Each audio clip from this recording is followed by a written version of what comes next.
Again, Yeehaw! the breakdown starts now.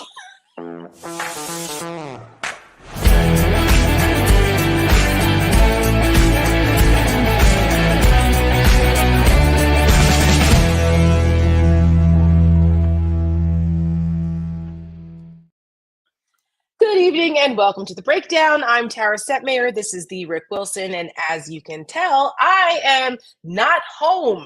Where am I? I am in ground zero for this week's attack on women's rights, Arizona. So, excuse the background, but here we are. We're doing it live. Rick Wilson. Usually it's you that's somewhere off somewhere, but this week it's me. I'm out here in Phoenix this week. I'm afraid it's no exotic travel for me this week.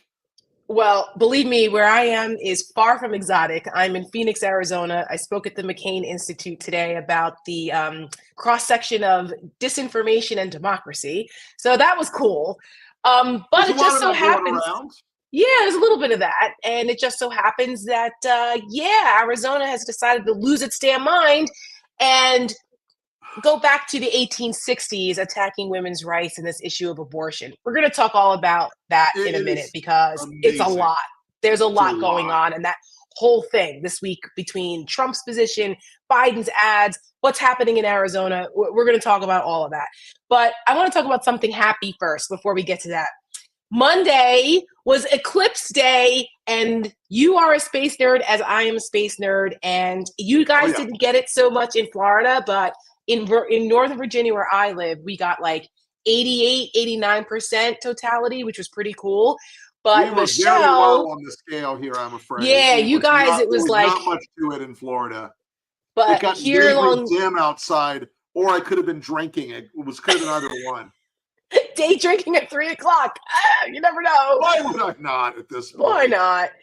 But Michelle, our EP, her family, her childhood home was literally in the path of totality.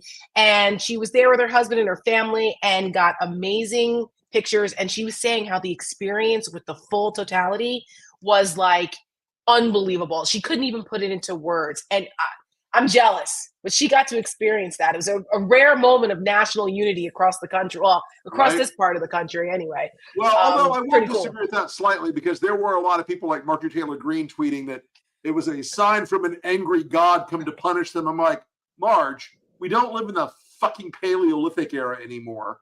Excuse me, I cursed on TV. She does. I mean, she does. She looks like she walked out of central casting for the Paleolithic whatever era. Freaking Cro-Magnon. She's the worst.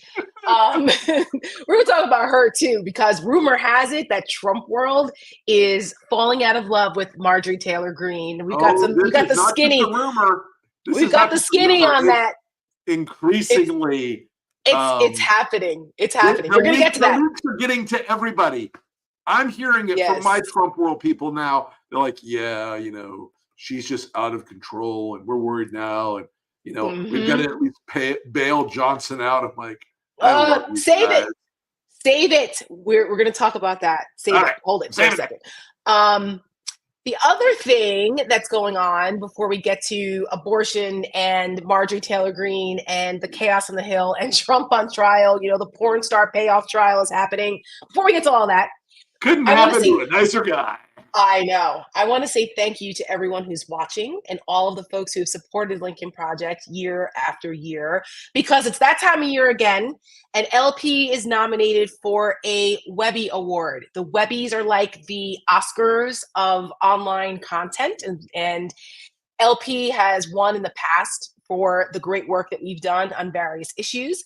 This year, we are up again for the America or Trump ad, and they have like a People's Choice Award in our category, and that's where you guys come in.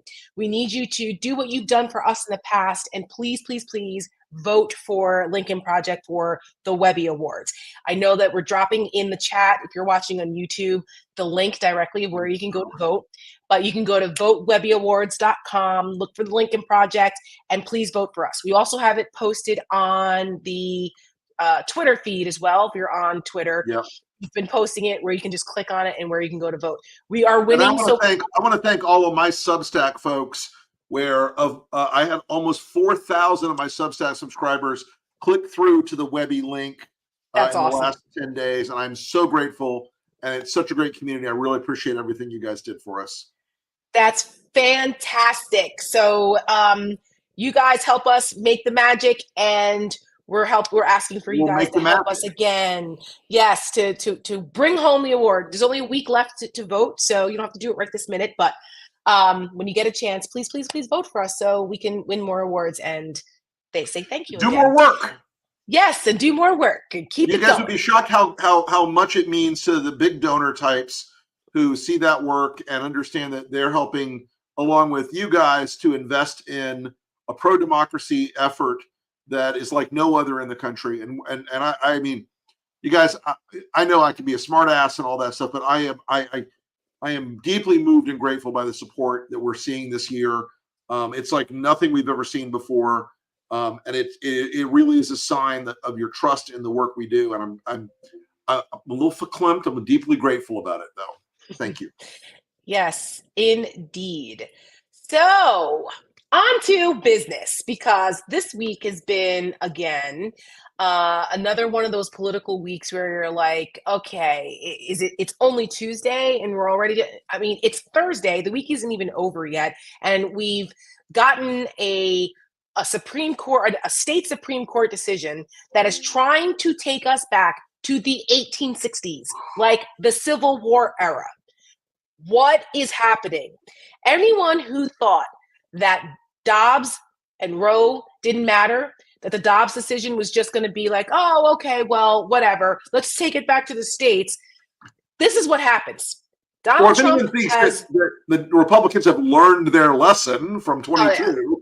Yeah, no, they clearly have not. This is what happens.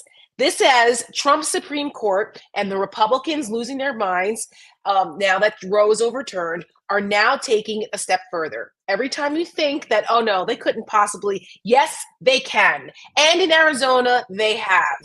The Arizona Supreme Court this week decided to uphold a law that pretty much bans abortion except for the life of the mother. So not for rape or incest or anything else, just the life of the mother. That originated in 1864 before Arizona was even a state. It predates Arizona statehood. This is what we're doing, people. This is what they're doing. And the degree to which this is crazy, like taking crazy pills, is beyond description. Yes. And not only that, the Democrats tried to repeal this law. And the Republicans were like, no, we're not. And they tried to do it again after the Supreme Court here said, oh, yeah, we can go back and they can enforce this 1864 law. Nope. The chamber went into chaos. They adjourned as opposed to having a debate.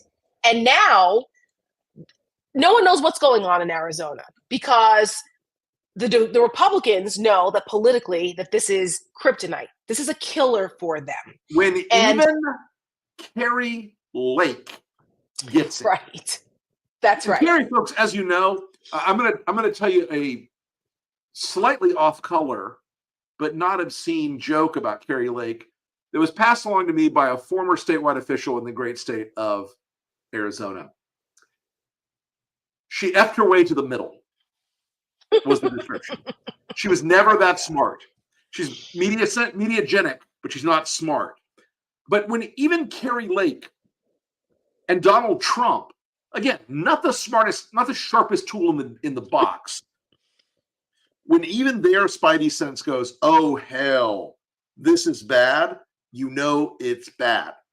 It's not just bad. The polling that's already starting to come out after a couple of days, it's not bad. It's apocalyptic, Tara. It's shifting. It's a political tectonic shift in swing states like Arizona, where before this, Arizona was a tough climb, right? Necessary but a tough climb.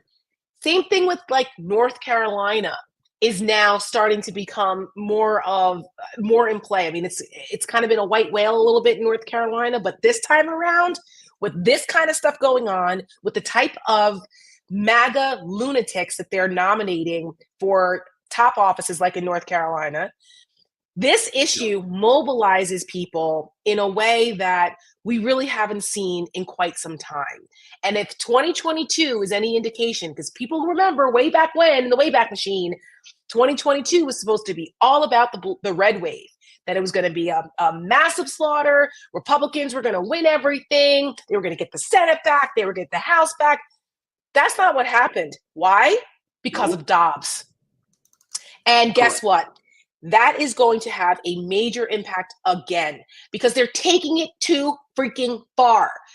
Taking rights away from women is a bridge too far for a lot of people. What are we doing? When Trump talks about let's make America great again, are we talking about going back to a time where women didn't have rights, people of color didn't have rights, people of, states' rights? Well, let's go back to the states, right? Earlier this week, what did Trump say on abortion? There was this whole thing about this big announcement that Trump was going to finally state his position on abortion.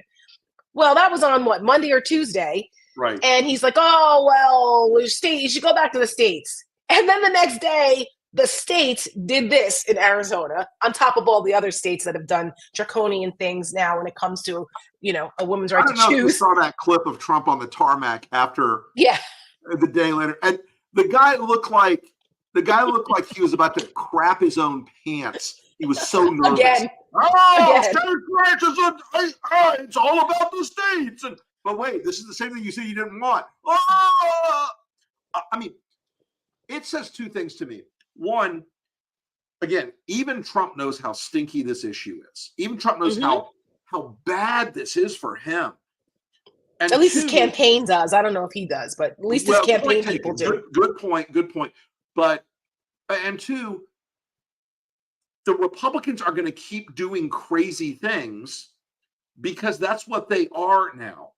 They're going to keep doing the crazy stuff because that's what they are. They have no filter or break or system by which to say, hey, is this a good political idea or a terrible political idea? Right. And every time they see the terrible political idea now, they're like, I would like some more of that, please. I know. And it's all the smart political operatives in the Republican Party. They're all like, what are you doing? What are you people doing? This is how you know how bad it is. Fox News spent all of 12 minutes yesterday or whatever day it was. I don't know what day the ruling came out. I guess it was Tuesday it came out or Wednesday. Yeah, when was it? So. I don't know. I don't know what day it is. It's when you travel across country, you lose all sorts of time. But whatever. The day that the Arizona court came out with the ruling, they spent 12 minutes talking about it. That's it. This is a huge, catastrophic political problem for Republicans. They spent more time talking about the fake Mayorkas impeachment than they did about a political ruling that is one of the most consequential and devastating and corrosive elements in the Republican Party today. And I was talking to a very smart analyst today who said, the thing about this is, and he sort of, this is a person who's not anti or pro Lincoln Project. And this person, he said good things about us and not so good things. But he said to me, listen, you guys have got to the point now where they're just handing it to you. Because all those people that you guys talk to, they're just giving you the keys to the car now. I was like, that it is pretty much the case. Yeah, yes. And the longer it goes on, the longer it persists in the states of them adding more restrictions, of them making more of these crazy statements, of them doing more and more of these things that they know do not play. And the longer Trump tries to reconcile it, it has started to pull him down on the right as well. I mean, National Review has a headline today that says, Donald Trump's divorce from the pro-life movement is complete. Oh, boy. Catholic Reporter is like, we're used to being stabbed in the back by rhino Republicans. Trump stabbed us in the front. I mean, it's weird because not a lot of things I admire about Donald Trump, but he does have a sense of cunning about where his base is. And he really really missed the beat on this one. But you know why? because his campaign operatives now, they are more from the establishment. They understand. For any of you MAGAs watching, Chris LaCivita and Susie Wiles are a lot more like us than you want to admit. Correct. They are not the ideologues. They don't come from the fringe. So their political instincts are, okay, we need to look at the general election now, and you need to have a position that's going to moderate, right? That's right. Moderate. I say that very loosely. Moderate. So they try to split it down the middle, right? And say, well, we'll placate the crazies with the states' rights thing, but then we'll also try to dodge the bullet of a national abortion ban, which is where Trump was going before, to placate the base, and knowing that was a political problem for him in a general election. And instead, he stepped in it royally and pissed everybody off.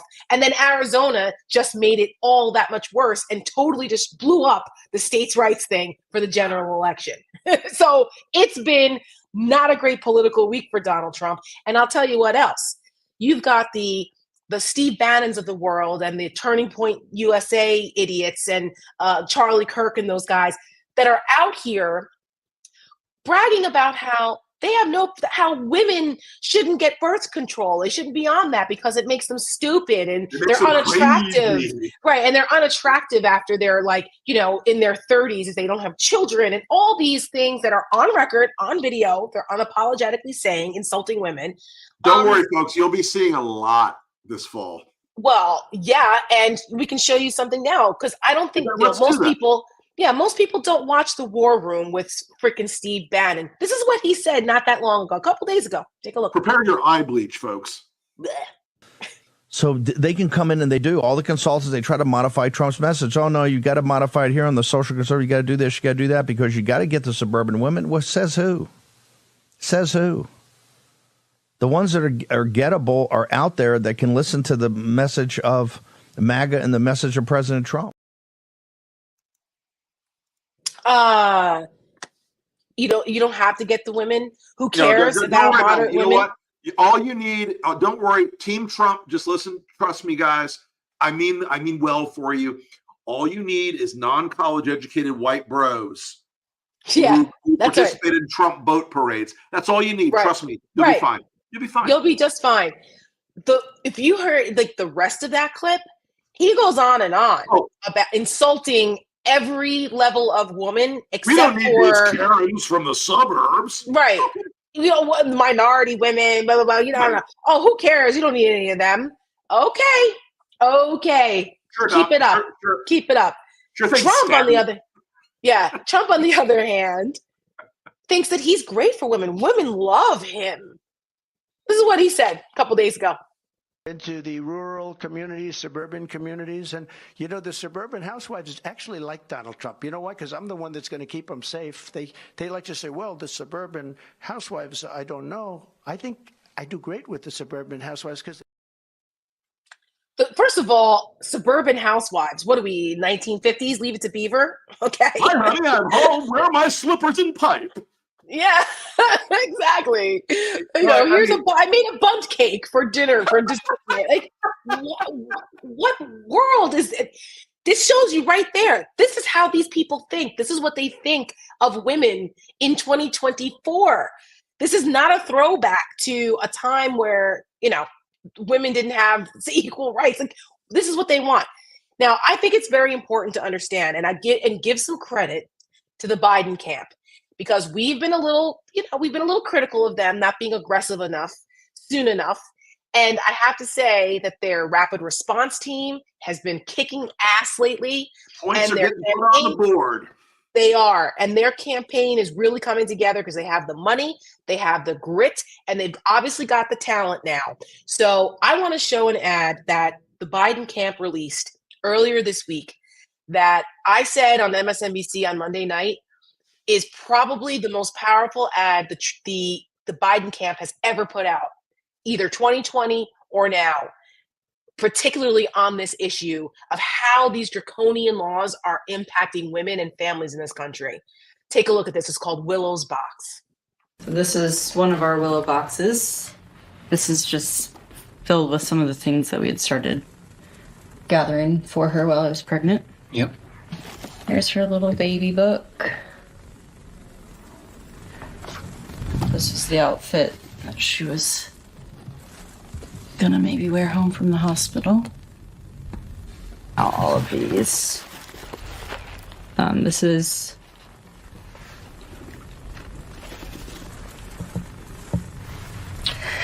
the blanket that she was in.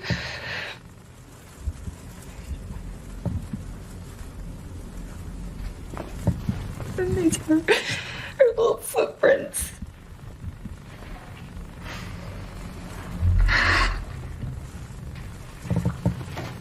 It's okay.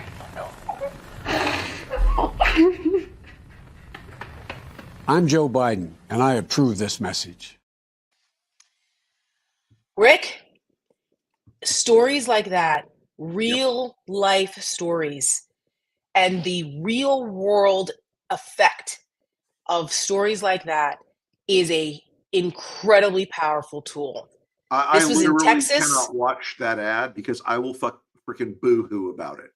It's that powerful. It is. There's no way that you cannot be moved by this Texas couple and what they suffered. And not only did they suffer the loss of their child, but they almost lost the mother, the wife, because she could not get proper care in Texas because of their draconian laws concerning abortion. I don't know that the American people fully understand the consequences of what's happened here. And you know what? These things like this, storytelling like this coming from the Biden camp, juxtaposed with the cruelty and the antiquated, diminishing insults about women coming from Trump world, that compare and contrast is, I think, going to be a huge difference maker. It is politically devastating. About the idea of Republicans right now, and Bannon, you saw that framing there with Bannon. You've seen it with Ben Shapiro and all these other idiots. And it's that only women care about the abortion. We've identified in our polling and research this group we're calling the Dobbs Dads, folks. And they are from the late baby boom all the way to the middle of the millennials, where they either have grown-up daughters or teenage daughters or young daughters. And they're looking at a world where their daughter might be forced to die because some swag-bellied, fat-ass Republican evangelical shitbird who believes that he's going to decide who gets to live and die makes a decision. And those Dobbs dads are, in our research, they are as outraged about this as women in the same demos are. And I will tell you this, I'm about to be a grandfather this summer. The baby is healthy as could be. Just everything's going on rails right now. And God bless. May everyone's pregnancy be just like my son and his wife's, the child they're going to bring into this world. 7th generation Florida woman, by the way. But we have another friend who's pregnant, and she's in a very, very, very high-risk pregnancy. She's miscarried multiple times. And right now, we're praying for her because if something goes wrong in the state of Florida right now, believe me, we're going to put her in the airplane and fly her somewhere where she can get help. It's the last thing she wants. She wants to have a beautiful child. She wants to have a baby after all this time. And these bastards are just, the heartlessness of it is coming across to Americans right now at a level that I've never imagined possible. Yes. It's not about life anymore. It's not about preserving a child anymore. It is now legitimately about the performative cruelty of forcing women to die so they can make their political case. It is the most repulsive and disgusting thing I've ever seen in my life. And folks, I'm not some radical pro-choice. Oh, this is great. I think there's a lot of moral complications to abortion. But what's happening right now on the Republican side is the most grotesque, horrifying thing I think I've ever seen in my life. You know, and I think that your passion on this from a man's perspective, coupled with the way that we as women in this country feel under attack by these people taking our agency away is a mixture for activating people who may not have gone to the polls before, or who may have thought about voting Republican and just cannot stomach empowering people who feel as though this is okay. And that's where we're targeting. We have to, because in these swing states, and Arizona is one of them, a difference of a couple thousand votes is what is going to swing this election. And people need to decide what kind of country they want to live in. Do they want to live in a country where moneyed friends that have people that can fly airplanes can take them out of state, like The Handmaid's Tale, and have to like run across the line somewhere else? If you don't think, by the way, that there will be pilots and drivers and people who help these women, you're mistaken. Of course they were. Of course they will. Railroad in this country. And it's not because these people are all radically pro-abortion. It's because women are going to die from being forced to have ectopic pregnancies, forced to carry a fetus that is dead inside of them. What the hell is wrong with these people? I know. It's crazy. I know they think this is a great political winning issue, but I'm telling you, I have come to believe that this election is going to wipe the Republicans from the board in New York, in California, in North Carolina, in Virginia. I think it is going to wreck their campaigns. And by the way, every Biden 18 Republican is going to get blown the hell out because of this issue. Those are the people who one of those districts is going to blow those are them Republicans. out. Republicans are in districts who Biden won narrowly. And just so people understand, because not everybody watches us every day. So for the new people, or for those of you who are just coming to class for the first time. Right. Whereas like the Smart List guys say, if anybody watches the Smart List podcast, I love them. They always say, that's for Sean's sister who lives in Chicago or wherever she lives, or Wisconsin, to explain it. But it's important that people understand that. And the thing about it, like I was saying, like not everyone's going to have a Rick Wilson as a friend that can fly them out of there. There are thousands and thousands of women who don't have those options, who will possibly die. Or a statistic that I saw this week as I was researching this issue, 64,000 women and girls have been impregnated from rape that live in states where they cannot get an abortion. They were either forced to carry the baby of their rapist or have to escape the state to get care. 64,000. That's just in the last year. There's something incredibly wrong with this. So as this campaign unfolds, I think it's important that people continue to be informed that this is having real life consequences every single day, no matter where you fall on the spectrum of the pro-life, pro-choice debate. There is a certain amount of decency and a human right issue here that government should not be taking this freedom away from women. They should not. And I've evolved on this issue, to be honest. I really have, after watching it happen. And I think a lot of people didn't think we'd ever be faced with this because nobody thought that Roe would ever actually be overturned. It was an academic exercise for the most part. But now that it's become reality, it is really going off the rails, and it can be stopped.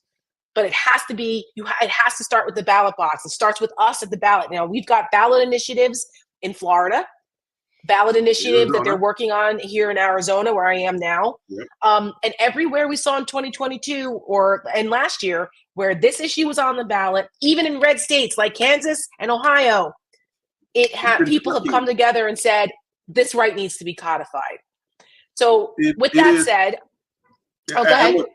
I have two things I always say. Pain is the only teacher in politics. True. And in life, when usually. When it comes to abortion, the side that overshoots on the issue is the side that loses.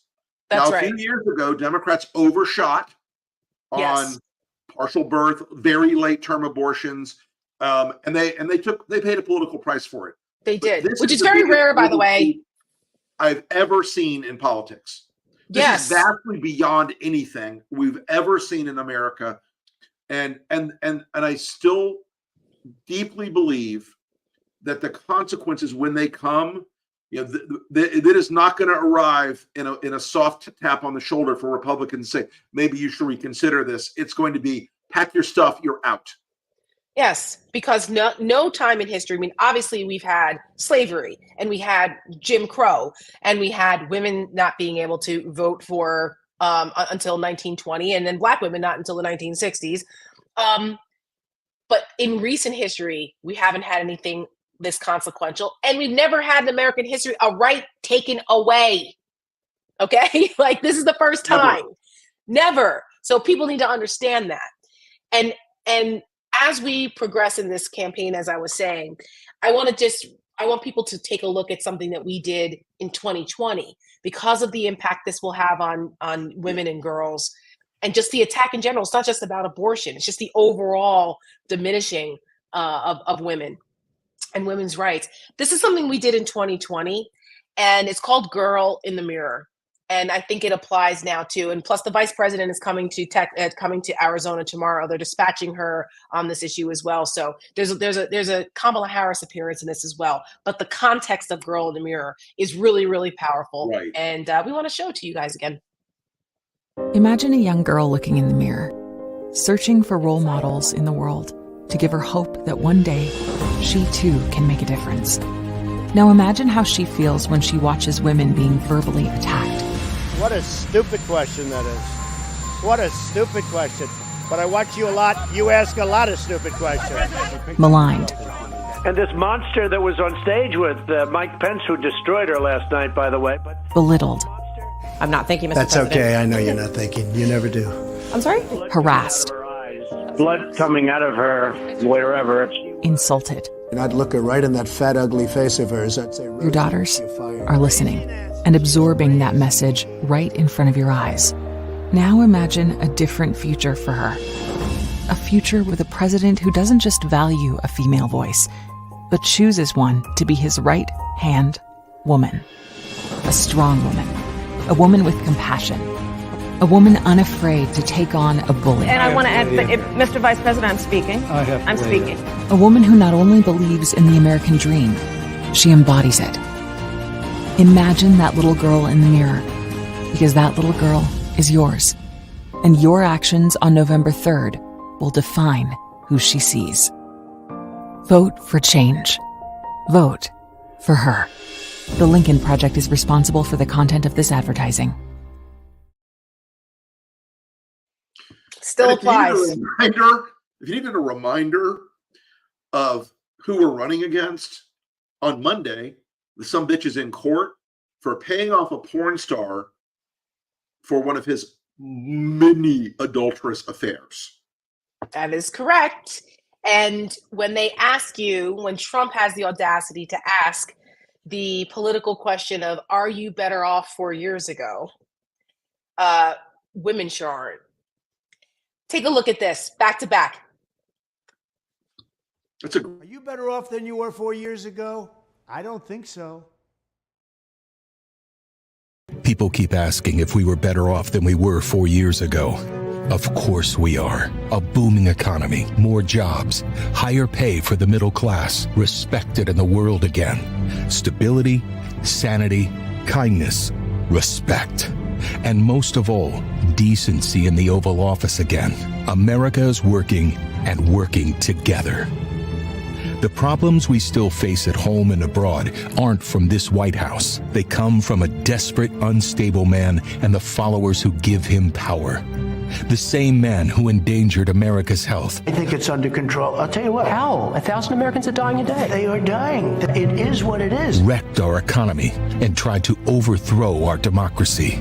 Were we better off 4 years ago? That's the wrong question. The question is, what do we want the next 4 years to be?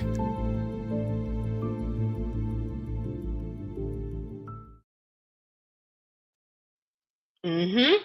It's a fact. I mean, It really is. is. I mean, the illusion that in some way, and I'd say this, even if you pull the COVID year from hell out of the equation, the illusion that Donald Trump somehow led this country of peace and prosperity is just that. It's an illusion.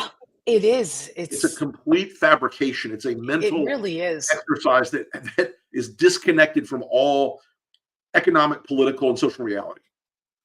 Yep. And which leads us into what's happening on Capitol Hill. because you want to talk about these people are in fantasy land somewhere. This week, you've got Marjorie Taylor Greene out here again, making trouble.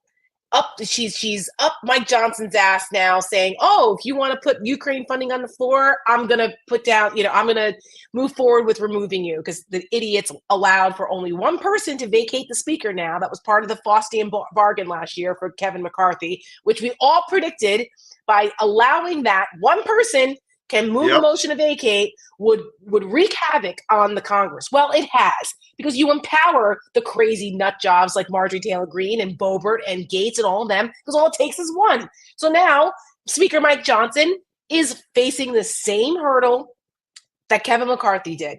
If he actually tries to legislate and get the Ukraine funding passed through, which is desperately needed, we've got the FISA reauthorization thing happening now. That's basically our spy technology, and we need to be able to listen in on our foreign enemies. Really, really want to kill FISA right before election season.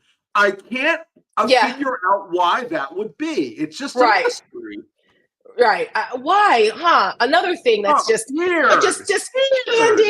handing these victories to Putin.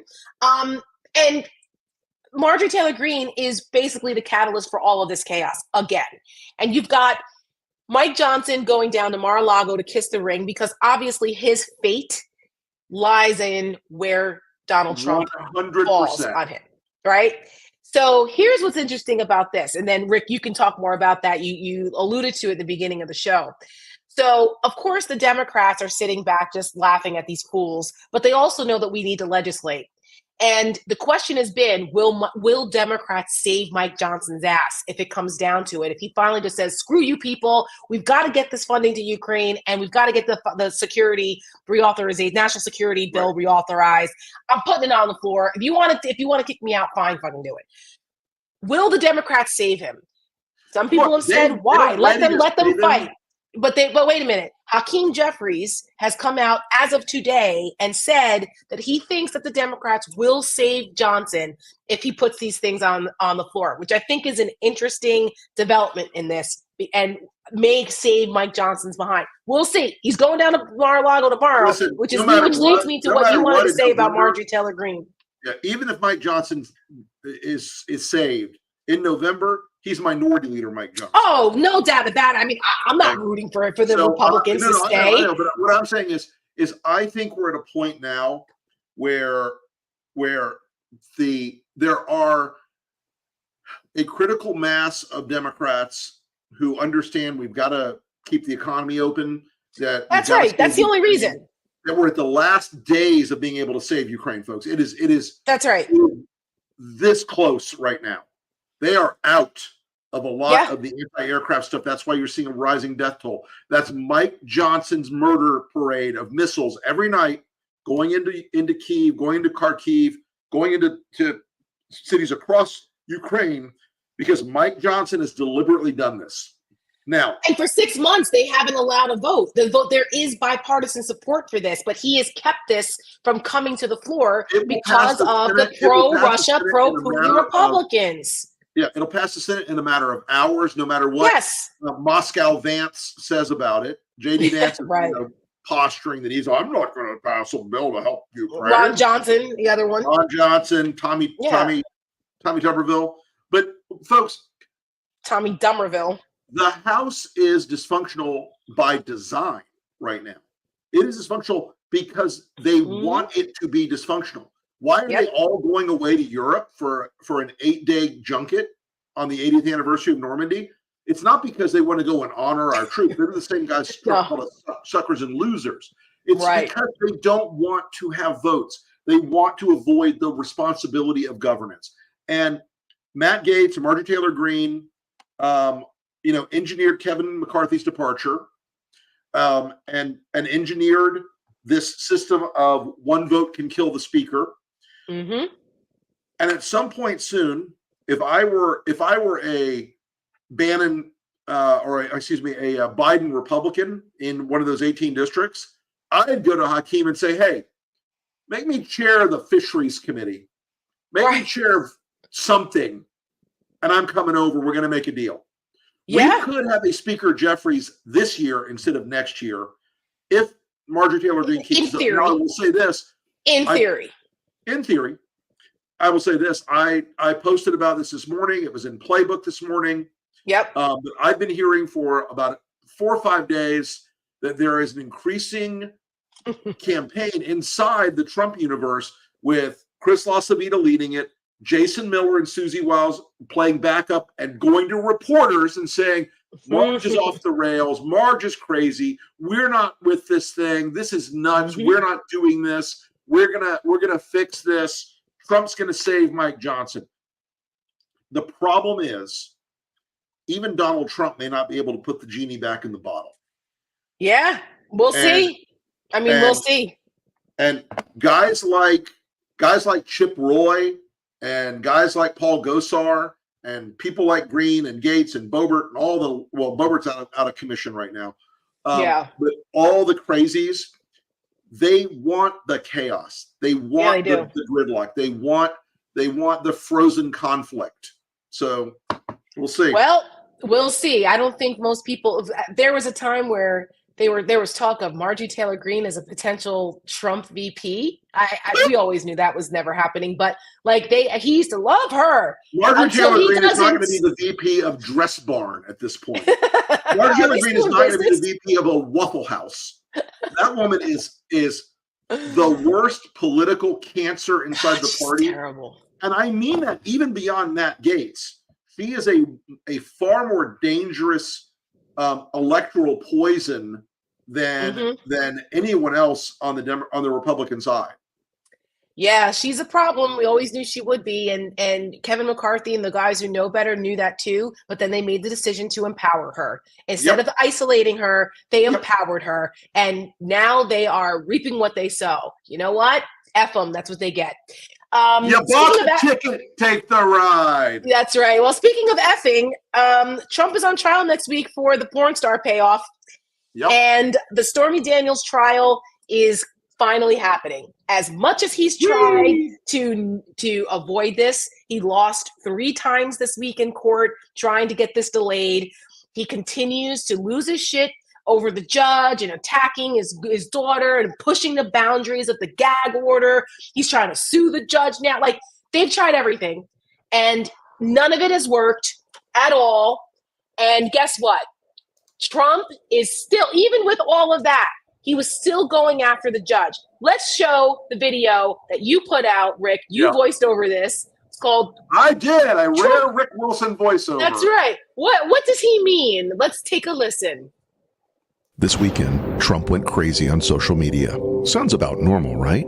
But this time, he was targeting the judges overseeing his criminal and civil trials, asking, how many judges do I have to endure before somebody steps in?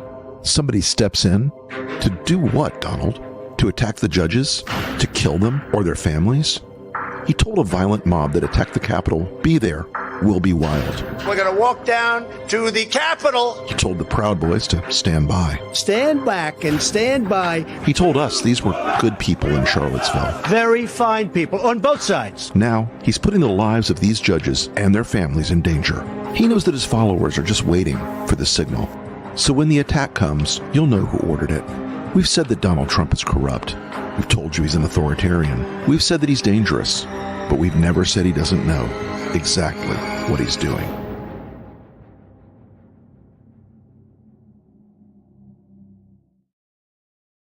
It's true, though. It's true. Can I just say, no one else would ever get away with the threats that Donald Trump has made against judges and their families. Are you freaking kidding me?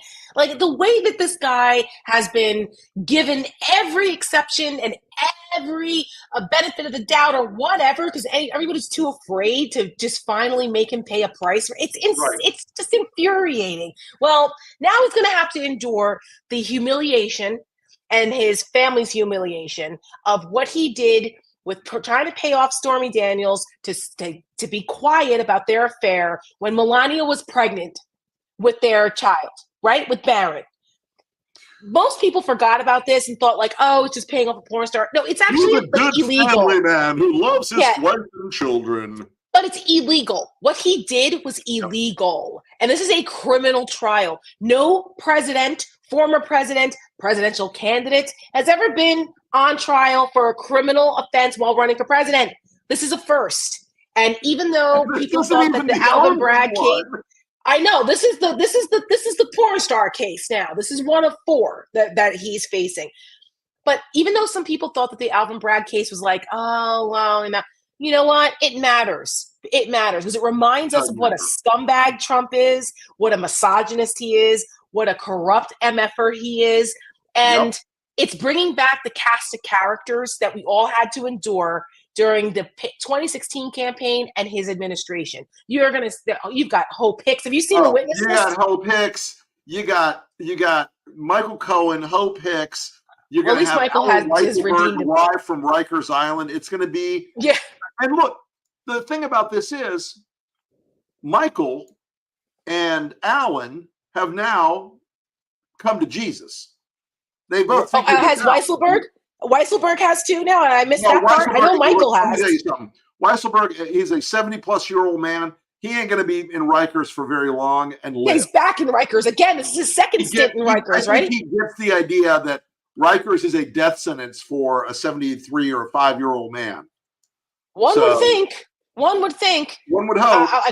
Why these people continue to throw their lives away or throw themselves in front of trains for Trump, I'll never understand, because he sure as hell wouldn't do it for them. And this is Donald just like Trump why would not save his own child if he or she were on fire. If it meant he would lose $1 or not get laid. Maybe he would throw Ivanka. Profoundly broken. Yeah, he is. And yet millions of people are ready to put this guy back in the White House. We say no.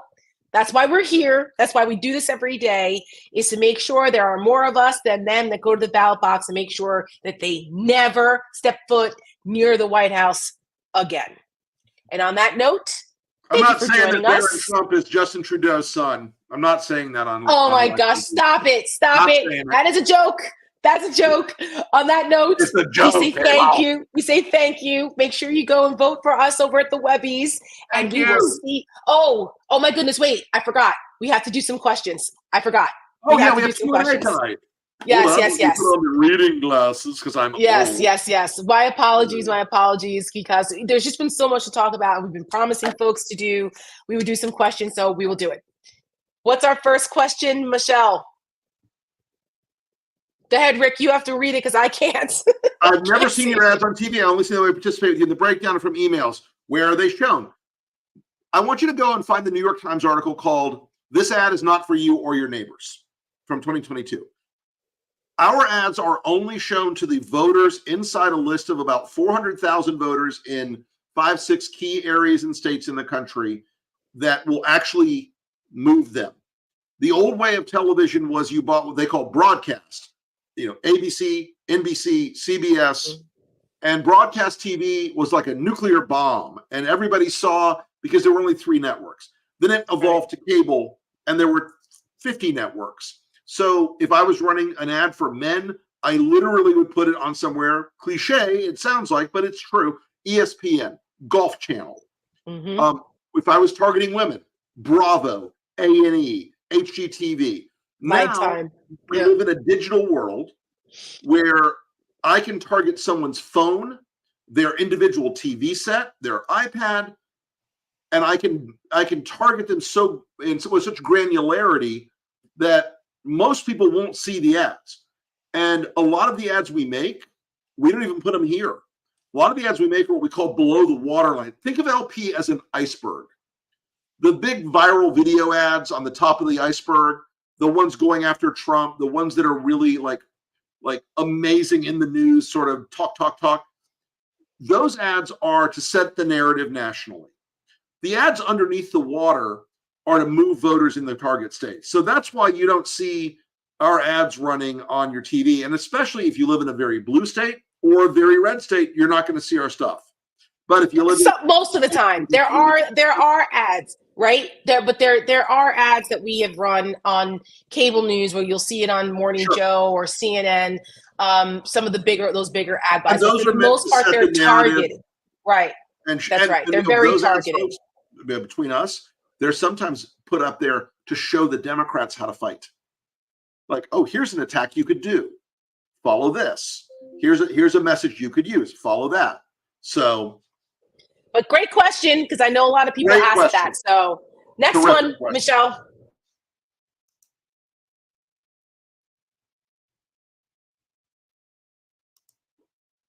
I can read this one. Do Dems have any organizations established that can counter things like the Federalist Society? If not, how do we get some? Thanks for all you do.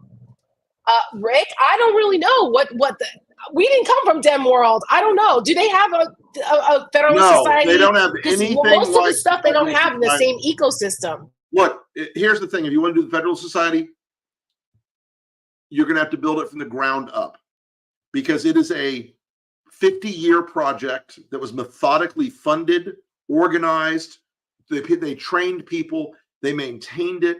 It's a serious group of people that are doing serious work. You may not like the outcome of it, but they were methodical. They built a plan. They had objectives every election cycle. They decided that the way to influence national political dialogue was to influence the judicial branch at every level, and they set out to do it. You may not love it, but it's a plan, and a plan beats no plan every time. Yes, and that's also the same answer that we give to when we talk about the media ecosystem. Sure. This is something that the right has built over decades. It has been a long-term project that they've done this, and it's been, frustrating now that Democrats don't have an answer to that ecosystem. It's partially why we're in this problem we're in, with so much disinformation being disseminated to so many people. All right, I think we have one more. We have a comment and then a question.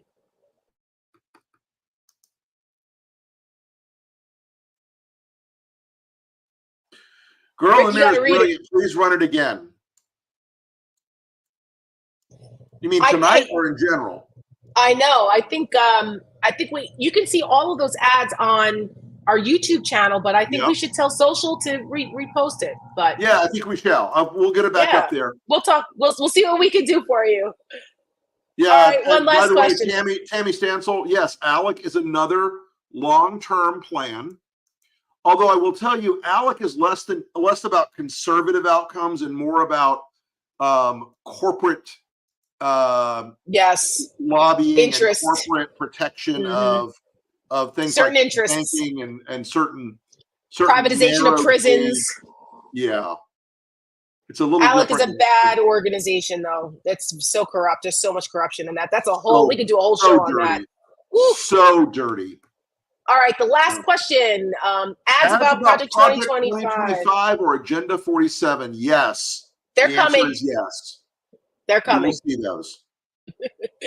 All right. Now I mean it.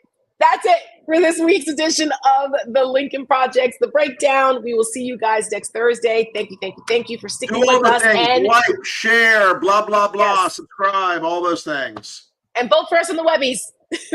We'll see y'all next week. Thanks, everybody.